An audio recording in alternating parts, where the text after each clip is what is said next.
여러분 안녕하세요. 편집자 K입니다. 오늘은 8월에 함께 읽고 싶은 책 몇 권 골라왔습니다. 첫 번째로 소개해드릴 책은 바로 최은영 작가의 첫 번째 장편 소설이죠. 밝은 밤입니다. 저 나오자마자 다 읽었고요. 너무 기다렸던 책이기 때문에 즐겁게 읽었는데요. 최은영 작가님은 그 쇼코의 미소와 내게 무해한 사람 이 두 권의 소설집으로 정말 많은 사랑을 받은 작가죠. 어느 재택근무를 해야 하는 날에 오전에 제가 이 책을 펼쳤어요. 너무 재밌었던 거죠. 빨리 일 끝나고 이 책 읽고 싶다 그 생각만 하면서 그날 하루는 일을 했던 것 같아요. 막 열심히 일을 하고 6시 딱 땡 치자마자 읽기 시작했습니다. 근데 진짜로 못 놓겠더라고요. 그래서 한 번에 다 읽었습니다. 그래서 그렇게 하루의 시작과 끝을 함께한 장편 소설인데요. 정말 잘 읽히고 너무 큰 감동이 있고 그 스케일이 굉장히 커요. 이게 나를 중심으로 해서 나의 엄마, 그 엄마의 엄마, 그 엄마의 엄마, 그래서 나부터 증조 할머니까지 이게 4대에 걸친 이야기이기 때문에 스케일도 크고 깊이감도 크리라 기대가 되는 그런 작품이었습니다. 그리고 그 기대를 충족하는 작품이었고요. 그래서 여러분께 꼭 제일 먼저 소개를 해드리고 싶은 장편 소설이었고요. 최은영 작가님의 아주 큰 장점은 사람의 감정을 너무 잘 표현한다는 거예요. 그게 이제 지문으로도 잘 드러나고 주고받는 대사에서도 잘 드러나는데 그 감정 표현이 너무 섬세한데 정확하기까지 해서 푹 빠져서 읽게 되는 것 같습니다. 그리고 코끝이 찡한 장면들이 계속 나와서 그 감정적 몰입감, 감정적인 충만감이 아주 큰 책이었어요. 방금 말씀드렸던 것처럼 4대에 걸친 이야기이기 때문에 그리고 그게 나의 핏줄, 나의 가족의 이야기잖아요. 그렇기 때문에 그 윗대의 이야기로부터 계속 전해 내려오는 위에서부터 아래로 흐르는 그 이야기 그러니까 어떤 역사적인 이야기이자 내 개인의 삶과도 맞물려 있는 이야기이자 그리고 이제 엄마의 엄마의 엄마라는 여성 서사의 큰 줄기를 가져가는 이야기이기도 하고요. 반대로 그것이 나로부터 시작되었다는 점도 꼭 말씀을 드리고 싶어요. 내가 기억하는 나의 엄마의 이야기, 엄마의 엄마의 이야기, 그 엄마의 엄마의 이야기. 그래서 나로부터 증조 할머니까지 이어지는 그러니까 내가 기억하고자 하는 그 이야기들이라는 것. 그래서 위에서만 내려오는 이야기가 아니라 나의 기억을 통해서 그것이 이어지고 완성되어 간다는 점. 그 점이 읽는 사람들의 마음을 많이 움직이는 게 아닐까 하는 생각을 합니다. 이 화자가 이야기를 듣고 복원해 가는 과정이 나의 엄마에게서 시작되는 것이 아니라 내가 할머니를 만나면서 시작되는데요. 할머니로부터 할머니의 엄마인 나의 증조할머니 이야기를 듣고 또 자연스럽게 할머니 자신의 이야기를 듣고 또 자연스럽게 할머니가 낳은 딸이자 나의 엄마의 이야기를 듣고 이렇게 이루어지기 때문에 또 가능한 이야기도 있죠. 왜 엄마가 아닌 할머니로부터 듣는가 하는 그 지점과 그 소설상에서는 나의 엄마와 할머니 사이가 굉장히 소원한 걸로 나오는데 그 이유는 무엇인가 하는 또 다른 궁금증을 계속 품은 채 장편이 이어집니다. 그 나의 증조 할머니가 이야기의 시작점이잖아요. 근데 이제 증조 할머니는 백정의 딸로 태어나서 거의 사람 취급도 못 받고 살아왔어요. 게다가 딸이었기 때문에 더더욱 그랬을 텐데요. 그래서 증조 할머니, 백정의 딸이었던 그 여성이 시름시름 앓고 있는 자신의 엄마를 버리고 도망칠 수밖에 없었던 그렇게 도망치면서부터 시작되었던 이야기가 4대에 걸쳐서 거의 100년에 가까운 시간을 통과해서 나에게 이르게 된 그 이야기들을 귀 기울여서 들어봐 주시면 좋겠고 그리고 여기서 제 생각에 정말 가장 빛나는 부분은 그 증조 할머니와 그 증조 할머니의 친구 이야기거든요. 우리가 현대에 말하는 우정과 그 100년 가까운 시간을 거슬러 올라갔을 때 그곳에는 방금 말씀드린 뭐 백정의 딸 같은 신분이나 계급의 문제가 있고 그리고 전쟁이 있고 가난이 있고 또 고립이 있고 고독이 있고 외로움이 있고 지금과 완전히 다른 차원의 문제들이 둘러싸여져 있는데 이제 그 상황에서 나눌 수 있는 우정이 어떤 건지 그래서 우리가 지금도 우정이나 뭐 사랑이나 자매 이런 얘기도 많이 하잖아요. 근데 이제 그런 단어 같은 단어 다른 느낌? 이 좀 느껴진달까요? 그래서 내가 알고 있는 이 단어가 이렇게나 폭이 넓고 깊어질 수 있구나 하는 새로운 감동으로 끝까지 한 번에 읽으면서 또 많이 울면서 읽었던 작품입니다. 최은영 작가님 첫 장편 기다리는 분들이 참 많았을 텐데 그 기대를 저버리지 않는 작품이었고, 아, 역시 최은영이 최은영 했다 하는 생각이 드는 만족스러운 독서였습니다. 이렇게 몇 년 사이에 주목받았던 젊은 작가분들이 되게 많잖아요. 이제 그동안 작가분들이 단편 소설 작업을 통해서 소설집으로 많이 독자분들께 인사를 드렸는데, 이제 그분들이 올해 장편을 많이 낼 거라는 소식을 이제 들어서 알고 있어요. 그래서 제가 막 그 농담반으로 뭐 장편 열차가 시작됐다, 이제 장편 열차가 출발했다 이런 얘기도 하곤 했는데, 뭐 최근에 정유정 작가님 새로운 장편도 나왔고, 이렇게 최은영 작가님 새로운 장편이 나왔고, 그리고 지금 예약 판매 중이지만 김초엽 작가님 첫 장편도 이제 나올 예정이죠. 그리고 아마 이 영상이 올라갈 즈음에는 강화길 작가님의 새로운 장편, 이제 두 번째 장편이 될 텐데, 강화길 작가님 신작도 나올 테고, 그리고 또 얼마 뒤에는 박상영 작가님 첫 장편도 나올 테고, 그래서 올해는 젊은 작가분들의 장편 소설 소식이 가득한 해여서 너무 기대도 돼요. 그래서 그 작가님들이 가진 부담감이나 압박감은 크겠지만 독자로서 많이 기다리고 있는 장편들이 줄줄이 예고되어 있습니다. 제가 차근차근 읽고 그때그때 소개해드릴 수 있는 장편들 놓치지 않으려고 하고 있고요. 우선은 이 밝은 밤 먼저 보여드렸습니다. 밝은 밤 첫 문장을 읽어볼까요? 나는 희령을 여름 냄새로 기억한다가 첫 문장입니다. 그리고 두 번째로 골라온 책은 진짜 재밌게 읽고 있는 책인데요. 언다잉이라는 책입니다. 미국의 시인인 앤 보이어가 쓴 책이고요. 2020년 퓰리처상 논픽션 부문의 수상작입니다. 해외에서 한번 굉장히 큰 상으로 검증이 되어서 이제 한국에 번역 출간이 되었고요. 제가 이 책을 구매해서 읽게 된 거는 출판사 덕분입니다. 플레이타임이라는 곳인데요. 제가 온라인 서점에 신간 알림을 해놓은 출판사가 딱 두 군데가 있어요. 지금 그 중에 한 군데가 플레이타임이고 다른 한 군데가 봄날의 책입니다. 제가 개인적으로 정말 좋아하는 두 군데 출판사인데, 혹시나 제가 놓치는 책이 있을까봐 신간 알림 등록을 해놓고 이제 책이 나오기를 기다리는 출판사거든요. 나올 때마다 너무 이제 독자로서 저를 즐겁게 해주고, 그리고 편집자로서는 자극을 많이 받게 하는 출판사여서 그 두 출판사를 일단 말씀을 드렸어요.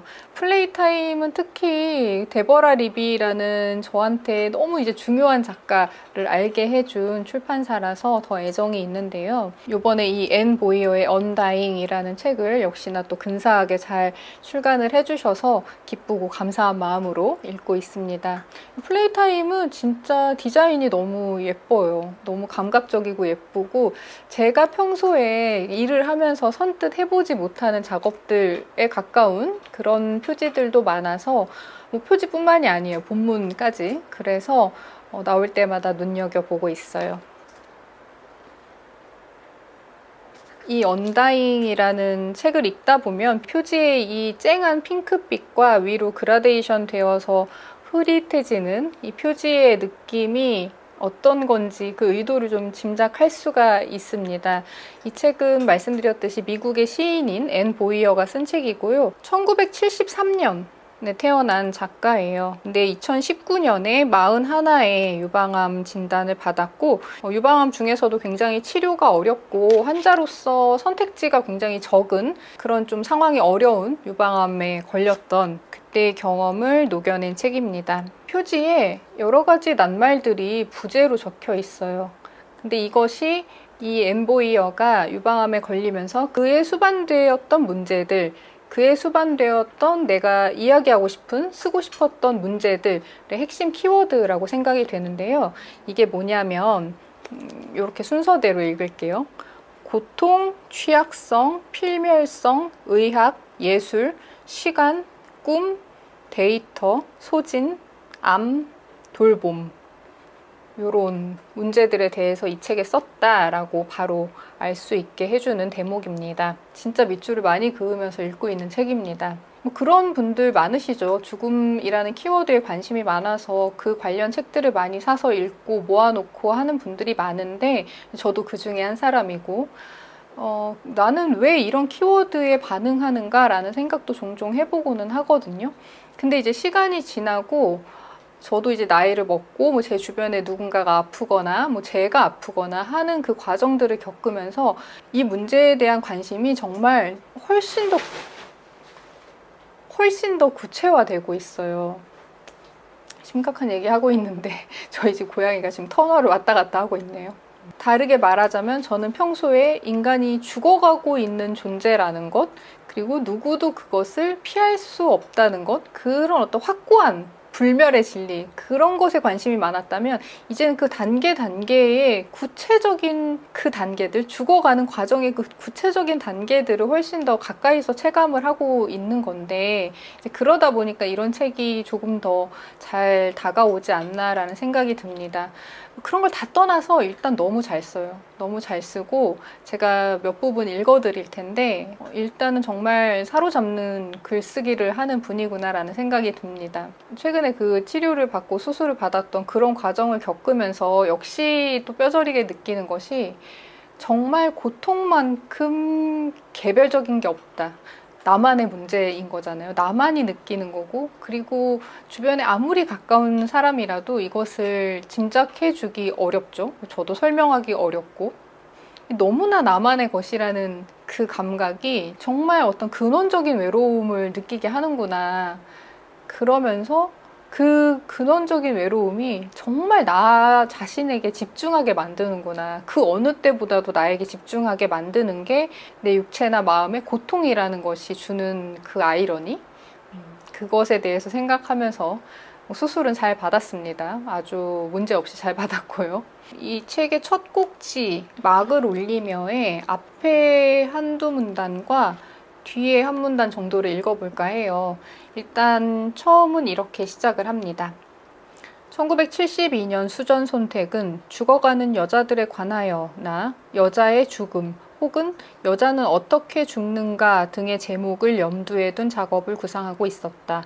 소재라는 표제를 달아놓은 일기에는 버지니아 울프의 죽음, 마리 퀴리의 죽음, 잔다르크의 죽음, 로자 룩셈부르크의 죽음, 앨리스 제임스의 죽음 등 11사람의 죽음을 목록으로 정리해 두었다. 앨리스 제임스는 1892년 42에 유방암으로 사망했다. 그는 일기에 자신의 유방 종양을 내 가슴 속에 있는 이 불경한 화강암 덩어리라고 묘사한다. 1974년 41의 유방암 진단을 받은 손택은 암 치료 후에 저술한 은유로서의 질병에 앨리스의 그 일기 내용을 인용한다. 은유로서의 질병은 사적인 내용을 배제한 채로 암을 다룬 글이다. 손택은 나와 암을 같은 문장에 병치하지 않는다.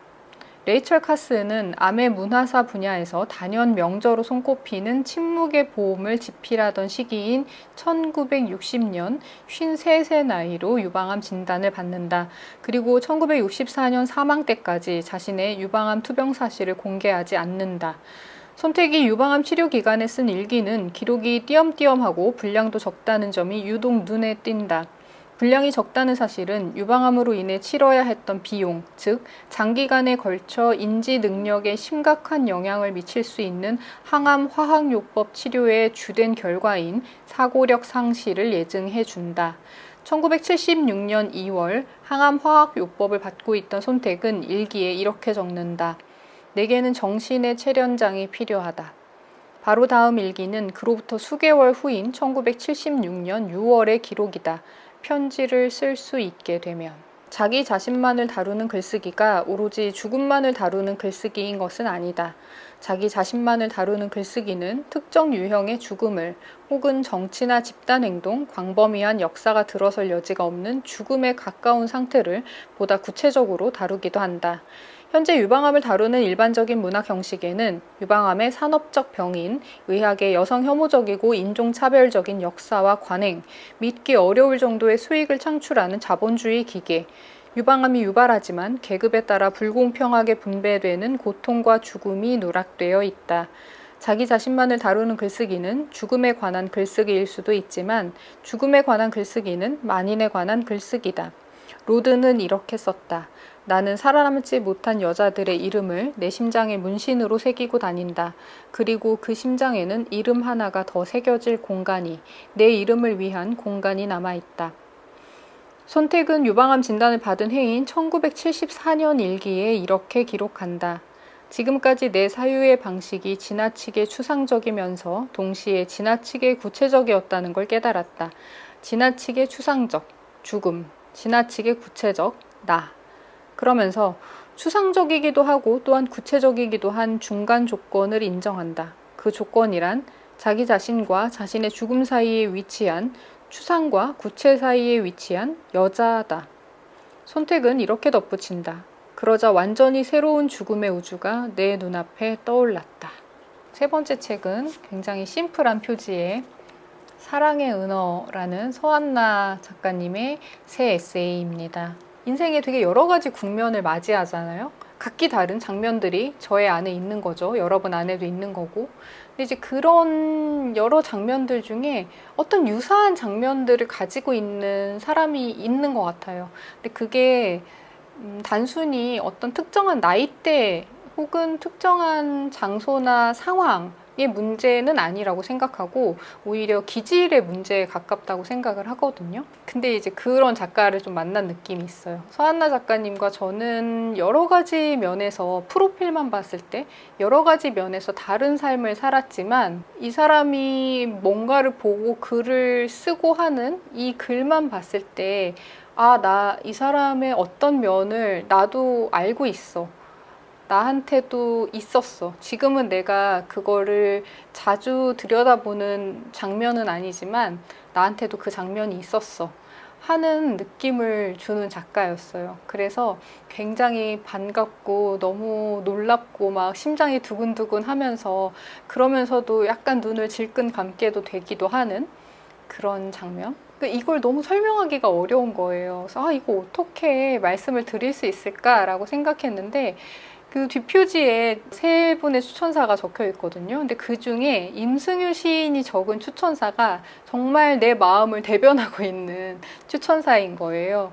그래서 임승유 시인의 추천사를 읽어보도록 하겠습니다. 원고를 다 읽고 조금 부러웠다. 조금이라고 적었지만 그 조금이 점점 확대되면서 다시 살아보고 싶다는 생각이 들었다. 서한나는 내가 살았으면 했던 그 질감으로 한 시절을 살아내고 있었다. 자기가 자기를 보살피는 게 뭔지 아는 사람처럼 말이다. 입술을 깨물며 삼킨 감정이 자리할 시공간을 공들여 구축해내는 작가의 문장은 내가 놓쳤거나 일부러 삭제해버린 존재들을 떠올리게 했다. 나와 너를 소외시키지 않으면서 구체적으로 또박또박 살아가는 방법을 알려준다.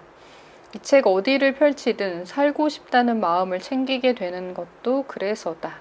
이 내가 살았으면 했던 그 질감이라는 표현과 내가 놓쳤거나 일부러 삭제해버린 존재들을 떠올리게 한다라는 문장에서 특히 이제 공감을 했는데요. 이 책을 읽고서 너무 좋았다 하는 분들이 계시다면 그분들과 나는 통하는 거구나. 이런 질감을 가진 사람들이 더 있을 수 있겠구나 하는 그런 어떤 막연한 기대감과 미리 느끼는 반가움 같은 게 있더라고요.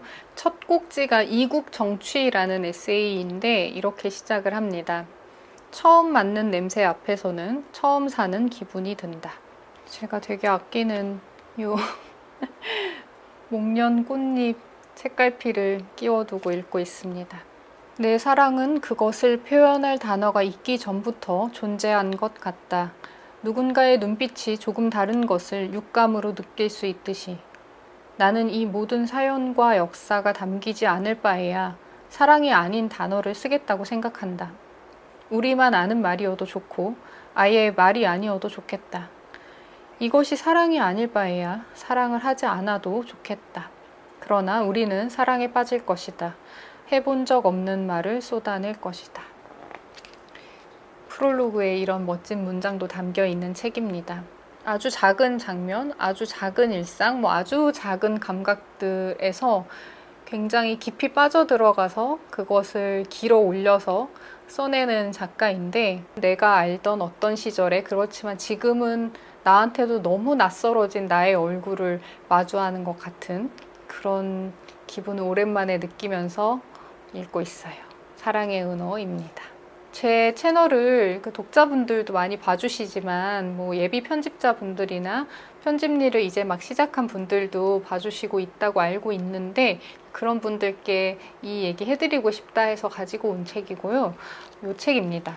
고레에다 히로카즈 감독의 작은 이야기를 계속하겠습니다. 이 고레에다 히로카즈 감독의 영화 자서전이라고 할 수 있는, 영화를 찍으며 생각한 것이라는 책도 나와 있어요. 근데 그 책이 어떤 가장 중요한 책이 되겠죠. 앞으로도 그렇고.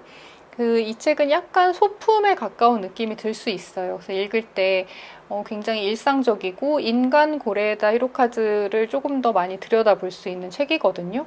근데 이 책의 내용도 내용이지만 제가 말씀드리고 싶었던 거는 이 책이 만들어진 과정이 조금 독특하다는 점 때문입니다. 보통 이렇게 해외의 작가, 해외의 글이 한국에 소개될 때는 원서가 있고 이제 그것에 판권을 계약해서 한국으로 수입을 해서 역자가 번역을 해서 출간을 하는 것이 일반적인데요. 이 책은 되게 신기하게도 원서가 따로 없습니다. 한국에서 최초로 출간이 된 책인 거예요. 되게 신기하죠. 한국의 요 편집자분이 고레에다 히로카즈 감독이 평소에 블로그에 글을 쓰는 것을 유심히 지켜보다가 저 글을 책으로 묶어도 참 좋을 텐데 라고 기획을 해서 역으로 한국에서 일본으로 제안을 해서 책으로 완성이 된 경우예요. 내가 어떤 언어에 좀 박다 하는 분들은 그 언어권의 작가분들의 활동까지도 좀 지켜볼 수 있겠구나, 이것이 되게 좋은 예가 되겠구나 라는 생각을 했습니다.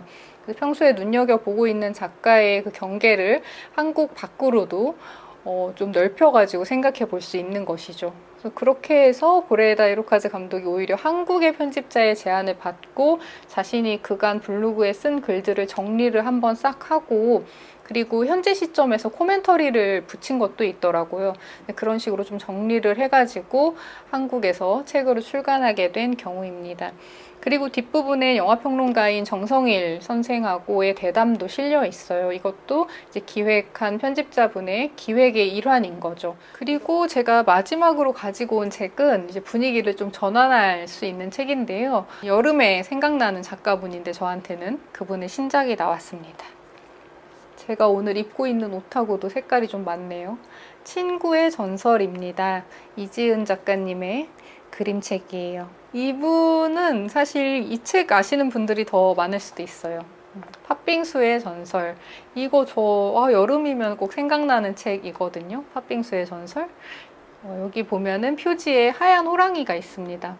눈 호랑이라고 작품에 나오는데, 이 눈 호랑이가 할머니한테 맛있는 거 주면 안 잡아먹지 막 하는 호랑이에요. 눈 호랑이가 된 사연.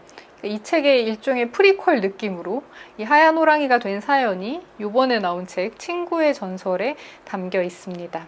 호랑이가 뭐 여기저기 말썽을 부리고 다니는 동네에 좀 말썽꾸러기인 호랑이인 거예요. 그래서 다른 동물 친구들도 없고 막 혼자 다니는데 어느 날 갑자기 꼬리에 이런 민들레가 피어났습니다. 호랑이를 무서워하지도 않고 막 누렁이라고 불러요. 그러면서 계속 붙은 채로 다니는 거죠. 근데 왜 그 말 생각나더라고요. 어릴 적에 되게 친한 친구랑 둘이 다니면 쟤는 꼭 저렇게 붙어 다닌다 그런 얘기 하잖아요. 거기서 시작된 건가 하는 느낌이 드는, 이렇게 정말로 붙어 다니는, 물리적으로 붙어 다니는 호랑이와 민들레가 서로 친구가 될 수 있을지, 앞으로 어떤 일들이 벌어질지 하는 내용이 이제 담긴 책입니다. 너무 귀여워요. 뒷부분에 이렇게 써있어.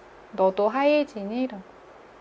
이렇게 노랑노랑한 호랑이가 하얀 호랑이가 된 이야기입니다. 그리고 당연히 우정에 관한 이야기겠죠. 서로 지금 초면에는 대치 중이죠. 성격이 완전 정반대인 두 친구입니다. 이 민들레는 다른 동물 친구들하고도 엄청 잘 지내는 애인 거죠. 그리고 오지랖도 있어서 무슨 이 마을에 일이 일어났을 때 가보고 싶은 거예요. 호랑이는 귀찮아하고 있고, 민들레는 여기서 무슨 일인가 하고 보고 있고. 이런 두 존재가 어떤 친구가 되는지 볼만합니다. 수박 먹으면서 이렇게 그림책 읽는 거 진짜 이게 여름이지 싶은 것 같아요. 요새 좀 그러면서 스트레스를 풀고 있습니다.